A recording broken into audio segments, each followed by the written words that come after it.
अस्सलाम वालेकुम बच्चों, उम्मीद है सब खैरियत से होंगे। आज मैं डिवीजन के कुछ सवाल लाया हूँ। ये वोल नंबर है। जितने भी आप सवाल देखो तो सारे वोल नंबर है। वोल नंबर का डेसिमल फ्रैक्शन या डेसिमल कोशेंट। डेसिमल कोशेंट का मतलब क्या है कि जो हमें आंसर आएगा, मैं 782 को अगर मैं डिवाइड कर दूं 4 के साथ, तो मुझे जो आंसर मिलेगा, जो कोशेंट मिलेगा, वो डेसिमल में होगा। अब डेसिमल क्या है? डेसिमल, मेरे क्लास में पहली दफ़ा डेसिमल का जिक्र आया है। डेसिमल दरअसल है क्या? देखो, हमारे पास नंबरिंग सिस्टम है।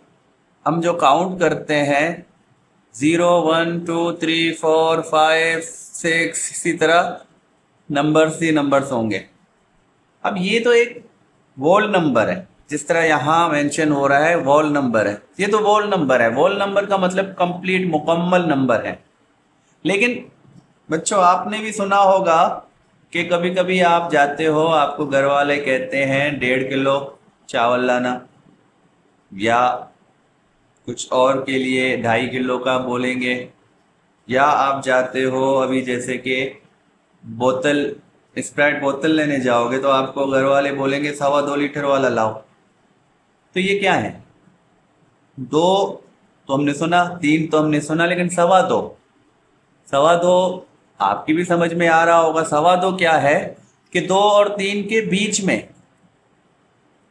तकरीबन यहां पर आएगा नंबरिंग सिस्टम में। अगर मैं इसको कहूं तो ये 2 से छोटा, तो 2 से थोड़ा सा बड़ा है और 3 से छोटा है। तो ये जैसे हम लिखते हैं 2.25, तो हम इस तरह लिखते हैं। ये हमारा मुकम्मल पार्ट होता है, वोल वोल पार्ट होता है, और ये हमारा डेसिमल पार्ट होता है।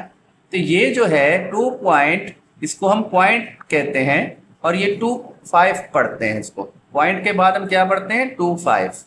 इसको हम फिर 2.25 नहीं, 2.25 नहीं, 2.25। इनको यहाँ पर जितने भी डिजिट आएंगे, अगर आगे और भी आएंगे, तो उनको हम अलग अलग पढ़ेंगे। 2.2575। जो इसी तरह जैसे कि 1.5 की बात कर रहे थे हम, 1.5 लीटर या 1.5 किलो की बात करूं मैं। 1.5 क्या है? 1.5 क्या है? 1.5, मतलब कि 1 और 2 के दरमियान में, 1 और बाकी आधा। 1 तो मुकम्मल है और उसके अलावा भी आधा, तो ये 1.5 कहलाता है। मैं इसमें थोड़ा सा आधा और मिला दूं तो वो 2 तक पहुंचेगा। लेकिन ये 1 से बड़ा है और 2 से छोटा है। तो ऐसे नंबरों का जिसमें ये नुक्ता लगा होगा, जिसको हम पॉइंट कहते हैं, ये डेसिमल पॉइंट होता है। तो यही डेसिमल पॉइंट क्या होता है कि इसके 2 हिस्से होते हैं। अब यहाँ पर जो हमारे पास सवाल मौजूद हैं, ये सवाल हम, जैसे हमें पिछले वीडियोस में याद है आप लोगों को कि हमने रिमाइंडर बचाया था। अब ऐसे सवालों में क्या करते हैं, हम हल करने के बाद रिमाइंडर तक जाते हैं, तो वो रिमाइंडर अगर कुछ नंबर बचा होगा, जैसे 2 बचा, 4 बचा, या कुछ भी बचेगा जो नंबरिंग में होगा, तो उसको ख़त्म करके हमने 0 तक लाना है। उसको 0 तक लाने के लिए तो फिर हमें जो आंसर, जो डेसिमल, जो आंसर क्वोशेंट आएगा, वो क्या होगा? वो डेसिमल में होगा। अब मैं 782 का करके दिखाता हूँ आप लोगों को, फिर ज़्यादा वाज़ेह हो जाएगा कि मैं क्या आपको समझा रहा हूँ। 4 से डिवाइड कर रहा हूँ। बच्चों, आप लोगों को याद है, लेफ्ट साइड से स्टार्ट करते हैं, एक एक नंबर को लेते हैं और 4 के साथ डिवाइड करते हैं, बारी बारी नीचे उतारते जाएंगे। अब मैं 7 के लिए ऐसा टेबल 4 का पढ़ूंगा जो 7 पूरा मिले या 7 से छोटा मिले, उसके करीब करीब मिले, लेकिन उससे बड़ा ना हो। तो मैं 4 का टेबल एक दफ़ा पढ़ूंगा तो 4 होगा, 2 दफ़ा पढ़ने से 8 होगा। 8 क्या है? 7 से ऊपर है, तो हमें एक दफ़ा पढ़ना है। एक दफ़ा पढ़ने के बाद 4 रखेंगे। मैं 7 से 4 माइनस कर दूं तो बचेगा 3। अब ये 3 रिमाइंडर बचा। उसके बाद बच्चों हम क्या करते थे? हम नेक्स्ट वाला नंबर नीचे उतारते थे। अब नेक्स्ट 8 है, तो 8 को मैं नीचे उतार रहा हूँ। अब 8 को मैं नीचे उतारा तो ये क्या हो गया? 38 हो गया। इस 3 के साथ ये 8 मिलेगा और ये 38 हो जाएंगे। अब 4 का टेबल 38 के लिए पढ़ना है, तो 4 का टेबल अगर आप लोगों को याद है तो 9 दफ़ा पढ़ने से 36 होगा और 10 दफ़ा पढ़ने से 40 होगा। तो हमें क्या है 9 दफ़ा पढ़ना है, 10 दफ़ा 40 ऊपर जाएगा तो हम 9 दफ़ा पढ़ेंगे जो कि 36 हो जाएगा और वो 38 के करीब करीब आएगा। अब 38 में से 36 में माइनस कर दूं तो बचेगा कितना, 2 बचेगा। अब किसकी बारी है, अब 2 की बारी है। अब मैं 2 को नीचे उतारता हूँ, ये वाला 2 जो नेक्स्ट में इसकी बारी आ रही है इसको मैं नीचे उतारता हूँ, अब ये हो जाएंगे 22। तो 22 अब 4 का टेबल पढ़ना है, कितनी दफ़ा पढ़ेंगे, 5 दफ़ा पढ़ने से क्या हो रहा है 20 हो रहा है। तो 6 दफ़ा पढ़ने से 24 हो जाएगा जो कि 22 से ऊपर हो जाएगा। तो हम 20 वाला लेंगे 5 दफ़ा पढ़ने से। मैं इनको माइनस कर दूंगा तो बचेगा कितना, 2। जैसे कि आपको पिछले वाले वीडियोस में याद है हम इतना तक करते थे और फिर मैं आपको बताता था कि ये हमारा कोशेंट है, ये हमारा डिवाइजर है, ये डिविडेंट है और ये रिमाइंडर है। अब हम इसको थोड़ा सा आगे ले जाएंगे। अब हमें इसको रिमाइंडर को ख़त्म करना है, तो रिमाइंडर को 0 तक लाना है। तो हम कोशिश करते हैं रिमाइंडर को 0 तक लेके जाने की। फिर इसके लिए क्या करना होगा, इस रिमाइंडर को बड़ा करना होगा 4 से, रिमाइंडर को डिवाइजर से बड़ा करना होगा, फिर जाके डिवाइजर से हम कोई टेबल इसको लगा सकते हैं। बड़ा करने का क्या तरीका होता है, बड़ा करने का तरीका यह होता है कि हम इसको अगर यहाँ 0 देंगे तो ये 4 से बड़ा हो जाएगा। लेकिन क्या हम अपनी मर्जी से 0 दे सकते हैं, नहीं। हमें मैथ ने ये इजाज़त दी है कि हम यहाँ पर 0 लगाकर इसको बड़ा कर दें, लेकिन उसके लिए हमें जो शर्त दिए हैं वो शर्त हमने पूरे करने हैं। तो यही शर्त यहाँ पर हमें दी हुई है कि अगर मैं यहाँ पर 0 दूंगा तो मुझे जो क्वोशिएंट है या जो आंसर है उसमें पॉइंट लगाना पड़ेगा। तो वहां पर उसका जो अब वोल नंबर है वो तो 195 हो गया है। अब आगे जो जवाब आएगा वो पार्ट में आएगा माजरत, वो पार्ट में आएगा। अब ये 20 हो गया, पॉइंट दे दिया। अब मैं 4 का टेबल कितनी दफा पढ़ूंगा, 5 दफा पढ़ूंगा, वो 20 हो जाएगा। माइनस कर दूंगा तो हमारा रिमाइंडर क्या हुआ, 0 हो गया। आ गया समझ में। हमने क्या करा, जो रिमाइंडर 2 बचा था उसको बड़ा करने के लिए हमने आंसर में पॉइंट दिया। बड़ा करने के बाद हमने 4 का टेबल लगा दिया, 20 को 1 दफा 5 दफा लग गया और वो रिमाइंडर हमारा 0 हो गया। तो हमारा जो आंसर आ गया वो 195.5 ये पढ़ा जाएगा इस तरह। अब नेक्स्ट करेंगे तो इंशाल्लाह उसमें थोड़ी सी और चेंजिंग है। ये सारे जो 4 सवाल मैंने दिए हैं इन सब में थोड़े थोड़े चेंजिंग हैं। जो जो मसले आएंगे वो मसले मैं आपको समझाता जाऊंगा इंशाल्लाह। अब इस सवाल में देखें, दूसरे नंबर में 435 को मैं डिवाइड कर रहा हूं 4 के साथ। अब यहां पर कैसे करेंगे, वही काम करेंगे जो इसमें करा था। अब यहां पर चेंजिंग क्या आएगी, नई बात क्या आएगी, वो भी मैं आपको समझाता हूं।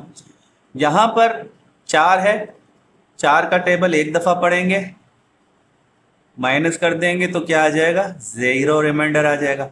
अब बारी आएगी इस 3 की, 3 को मैं नीचे उतारूंगा। अब 3 के लिए अब यहां पर ये चीज आ रही है, मैंने 3 कहां से ली, ऊपर से नीचे उतारा।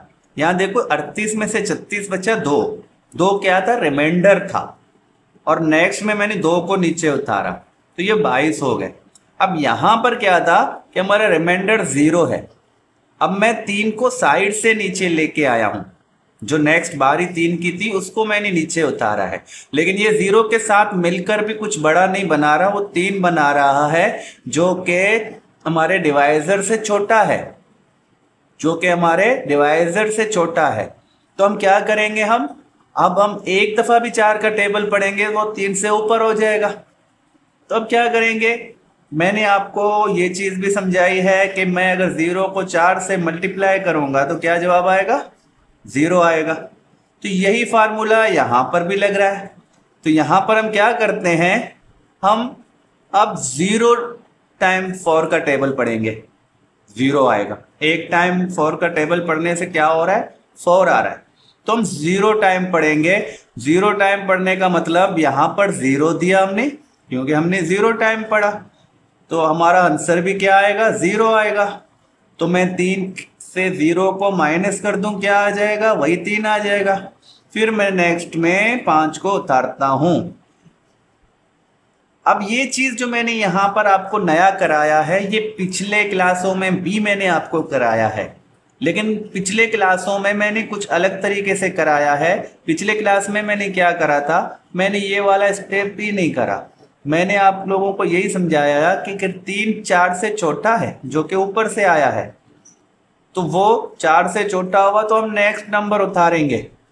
नेक्स्ट नंबर उतारेंगे तो फिर इस 3 की जो कीमत थी वो हम 0 आंसर में डालेंगे, फिर नेक्स्ट स्टेप लेंगे। तो यहाँ पर भी वही काम है। अगर मैं ये 5 0 से माइनस करके 3 को नीचे उतार के फिर मैं 5 को इधर ले आया हूँ, अगर मैं ये वाला ना करता, मैं सिर्फ यहाँ पर 0 देकर और 5 को यहाँ पर उतारता 3 के साथ, तो वही काम हो जाता, 35 बन जाता। लेकिन अभी मैंने आप लोगों को वाजे करके समझाया कि असल में हम ऐसा करते क्यों हैं। तो हम यही समझो कि जो टेबल पढ़ते हैं वो एक दफ़ा पढ़ने से भी नहीं हो रहा, तो हम 0 दफ़ा पढ़ने से उसको आगे ले जाएंगे। तो 0 दफ़ा पढ़ने से 0 आया, फिर 3 से 0 को माइनस कर दिया तो 3 बचा, अब 5 को नीचे उतारा, अब ये 35 हो गया और यहाँ पर 4 है, तो 4 का टेबल 8 दफ़ा पढ़ने से 32 हो जाता है। तो यहाँ पर ये 32 हो गया। अब मैं 35 से 32 माइनस कर दूं तो 3 बचेगा। अब 3 बचेगा, 3 नेक्स्ट में कुछ है नहीं, तो ये जो 3 है ये हमारा क्या बचा है, अब ये हमारा रिमाइंडर बचा है। लेकिन अब हमने क्या करना है, रिमाइंडर को भी 0 तक लाना है। तो फिर हम क्या करेंगे, रिमाइंडर को बड़ा करेंगे डिवाइजर से। तो बड़ा करने के लिए हम 0 डालेंगे, 0 डालेंगे तो फिर आंसर में हमें उसकी कीमत भी देनी होगी पॉइंट में। अब ये 30 हो गया। अब मैं कितनी दफ़ा पढ़ूंगा, 7 दफ़ा पढ़ूंगा, 4 का टेबल 28 हो जाएगा। तो 30 से 28 को मैं माइनस कर दूंगा, 2 बचेगा। फिर अब क्या है, ये बारी यहाँ तक ख़त्म हो गई। अब इसमें दूसरी चेंजिंग या दूसरी चीज़ ये आ गई है नई बात कि अब क्या करेंगे। पिछले में यहाँ क्या था, 3 रिमाइंडर बचा था, तो हमने 0 दी और हमने पॉइंट लगा दिया। फिर आगे बढ़े हम। अब यहाँ पर फिर वही कहानी बन रही है। यहाँ पर 2 रिमाइंडर बचा है, इसको फिर बड़ा करना है डिवाइजर से। तो क्या मैं दोबारा यहाँ पर 0 देकर दोबारा पॉइंट दूंगा, नहीं, अब ये नहीं करना। हमने जब एक दफ़ा पॉइंट दे दी तो वो आंसर में हमारा एक ही पॉइंट होता है। कभी ऐसा नंबर नहीं होगा जिसमें 2 जगह पॉइंट लगा होगा। तो ये पॉइंट अब एक दफ़ा हो गया। अब क्या है, अब इस पॉइंट के बाद हमें एक 0 देने की इजाज़त है। अब जितना भी हम नीचे चलते जाएंगे, हमें डिवाइजर से रिमाइंडर को बड़ा करने के लिए एक 0 की ज़रूरत अगर पड़ी तो वो 0 हम ऐसे ही रखेंगे। अब उसकी कोई कीमत नहीं देनी पड़ेगी, वो कीमत हमने यहाँ पर पॉइंट में अदा करा है। मेरे ख्याल में ये चीज़ आपको बात समझ आ गई है कि अब जो ये 0 मैंने लगा दी, अब इसके लिए मुझे कोई कीमत अदा नहीं करनी, क्योंकि इसकी कीमत हमने एक दफ़ा पॉइंट देकर अदा कर दी है। अब जितनी जितनी दफ़ा मुझे एक 0 की ज़रूरत पड़ी तो वो एक 0 मैं दे सकता हूँ। लेकिन कभी कभी हमें 2 0 की ज़रूरत पड़ेगी, तो 2 0 देने के लिए मैं क्या करूँगा, एक 0 तो हमारा फ्री हो जाएगा। दूसरा 0 जब मैं डालूंगा तो उसके लिए मैं आंसर में भी 0 दूंगा, पॉइंट नहीं दूंगा, 0 दूंगा। लेकिन अभी तो एक ही 0 से हमारा काम हो रहा है, और ये एक पॉइंट, एक 0 हमें पॉइंट की वजह से अब अलाउ है। तो अब मैं नेक्स्ट में 4 का टेबल 5 दफ़ा पढ़ दूं तो ये हो जाएगा 20। तो अब ये रिमाइंडर 0 हो गया, ये यहीं तक फाइनल हो गया। अब ये जो हमारा आंसर है 108, 108.75, तो 108 से बड़ा है और 109 से छोटा है। पॉइंट के बाद जितने भी नंबर आएंगे वो क्या शो करेंगे कि ये 108 से तो बड़ा है लेकिन 109 से छोटा है। अब नेक्स्ट में एक और सवाल इसमें देखते हैं। इसमें भी कुछ ना कुछ चेंजिंग है। जो मैंने ये सारे सवाल यहाँ पर जो लिए हैं उनमें कुछ ना कुछ अलग अलग बातें हैं जो मैंने आप लोगों को समझानी है। अब यहाँ पर 35 को मैं 3 से डिवाइड करूँगा। पहले 3 के लिए 3 का टेबल एक दफ़ा पढ़ेंगे, माइनस कर दिया, 3 से 3 माइनस हो गया, क्या बचा, 0 बचा। फिर मैं 5 को नीचे उतारूँगा। अब 5 को उतारूँगा तो ये 5 के लिए मैं 3 का टेबल एक दफ़ा पढ़ूँगा, क्योंकि 2 दफ़ा पढ़ने से 6 हो जाता है, जो कि ऊपर हो जाएगा 5 से। तो मैंने एक दफ़ा फिर 3 का टेबल पढ़ा। अब मैं माइनस कर दूंगा तो फिर 2 बचेगा। अब मेरा मज़ीद कोई नंबर नहीं है जिसको मैं नीचे उतारूं, तो मेरा सवाल 11 जवाब आ गया और 2 रिमाइंडर आ गया। अब हमें आगे बढ़ना है, तो रिमाइंडर को डिवाइज़र से बड़ा करना है। बड़ा करने के लिए हम 0 देते हैं और आंसर में पॉइंट देते हैं। अब 20 हो गया। 20 3 का टेबल में 6 दफ़ा पढ़ूंगा 18 हो जाएगा। 7 दफ़ा पढ़ने से 21, जो कि 20 से बड़ा हो जाएगा। तो 6 दफ़ा इस्तेमाल करते हैं। 6 दफ़ा पढ़ने से क्या हो जाएगा? 18 हो जाएगा। अब 18 में मैंने 20 से 18 को माइनस कर दिया, 2 बचा। अब 1 0 देने की इजाज़त हमें है, जिस मैंने इस सवाल में आपको समझा दिया। अब 1 0 देने की इजाज़त है, लेकिन यही 0 यहाँ भी लगाया था तो ये 20 हो गया था और 6 दफ़ा पढ़ा हमने। फिर मैं 6 दफ़ा पढ़ूंगा 18 आ जाएगा। फिर मैं माइनस करूंगा, फिर 2 आ जाएगा। देखो वही 2 बार बार आ रहा है। अब 1 0 की इजाज़त तो हमें है, फिर बड़ा हो जाएगा डिवाइज़र से। फिर मैं 6 दफ़ा पढ़ूंगा और ये फिर मुझे 18 मिलेगा और मैं माइनस कर दूंगा तो फिर मुझे 2 लाना पड़ेगा। अब क्या हो रहा है? बार बार 2 आ रहा है। मैं इस नंबर को जितना भी हल करूं, अब मैं इसको जितना भी डिवाइड करता जाऊं, मेरा रिमाइंडर 0 नहीं आएगा। मेरा रिमाइंडर बार बार 2 आएगा और मैं 0 अपना ऐड करते जाऊं और उसको लगाते जाऊं तो ये ख़त्म नहीं होगा, ये बार बार 2 ही आएगा। तो ऐसे सवालों के लिए हम क्या करते हैं, हम उनको फिर पॉइंट के 2 अददों तक या 3 अददों तक महदूद करते हैं। उनको हम आगे नहीं ले जाते, उनको हम यहाँ पर ऐसे डॉट देते हैं। तो कोई भी समझने वाला क्या समझता है कि ये अब 666 पॉइंट के बाद 11.666 के बाद भी 6666 आता रहेगा और ये ख़त्म नहीं होगा।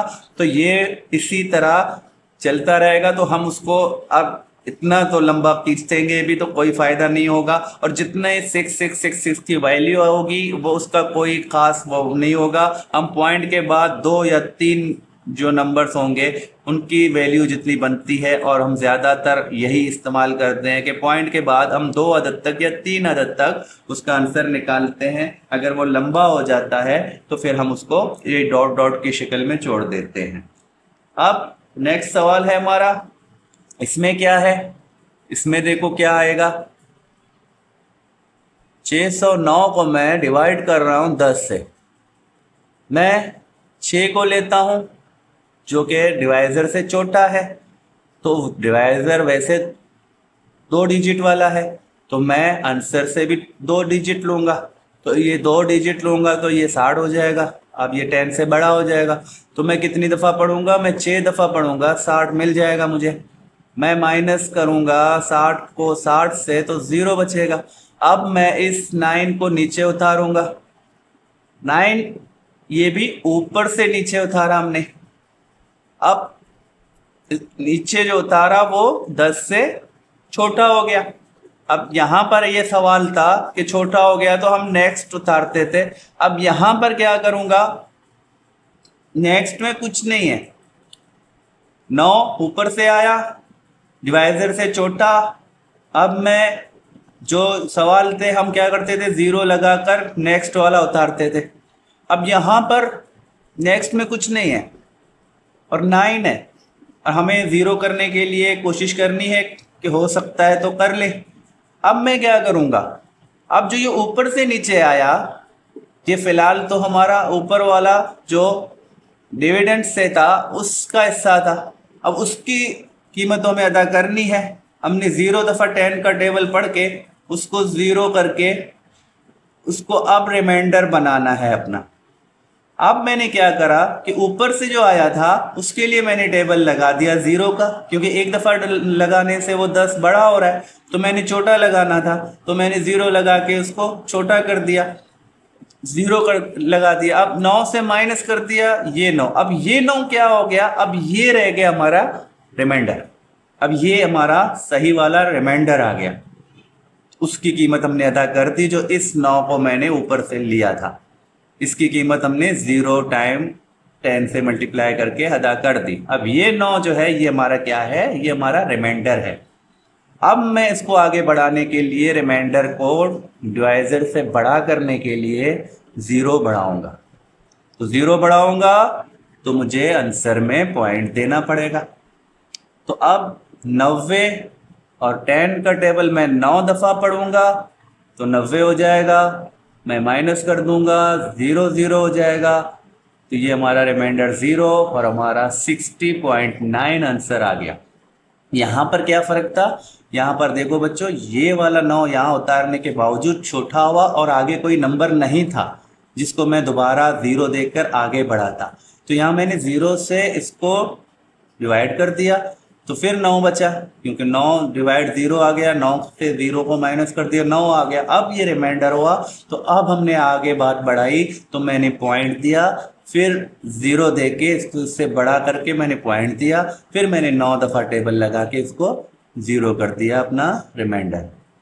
तो ये उम्मीद है 4 मुख्तलिफ सवाल, मुख्तलिफ जो मुश्किलें होती हैं डिवीज़न वाले सवालों में, जैसे डेसिमल वाले सिस्टम में, तो वो मैंने आप लोगों को यहाँ पर समझा दिया है। इंशाल्लाह आपको कोई मुश्किल नहीं होगी। ऐसे किस्म के सवाल अगर आपके पास अगली दफ़ा आएंगे, या बेहतर ये है कि आप प्रैक्टिस करो, ऐसे सवाल ढूंढो, कहीं से आपको ऐसे सवाल मिलते हैं, किताबें भरी पड़ी हैं, इंटरनेट भरी पड़ी हुई है, वहाँ से सवाल याद कर लो और उनको हल कर लो। हल करने के बाद देखो कहाँ से क्या मुश्किल हो रही है।